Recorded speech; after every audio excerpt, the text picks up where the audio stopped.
Assalamualaikum warahmatullahi wabarakatuh.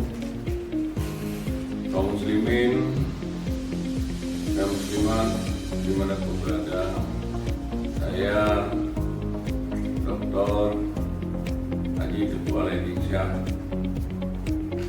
yang lebih sering disapa Dito.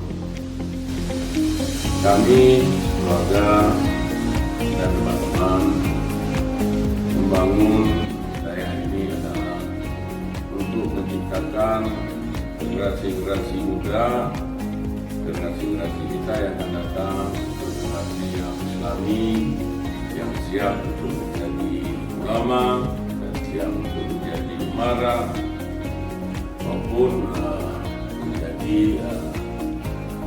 usaha. Intinya mereka di depan ini akhlaknya dan kami sampaikan harus lebih baik daripada generasi yang sekarang. Mungkin itu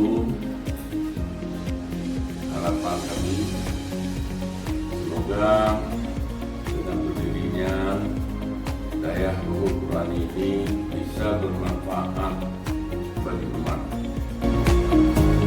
Demikian, wassalamualaikum warahmatullahi wabarakatuh. Assalamualaikum warahmatullahi wabarakatuh.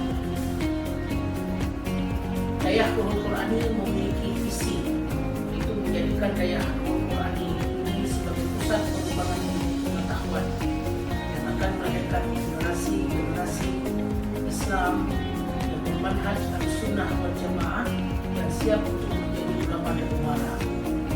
Maka untuk mencapai visi itu kita memiliki beberapa misi, yang salah satunya adalah penyelenggaraan pendidikan tahsil dan tahfidz Al-Quran yang bersanad. Kita juga mengembangkan program berbahasa asing untuk anak-anak, meningkatkan kemampuan sains dan teknologi sebagai daya saing di masa yang akan datang.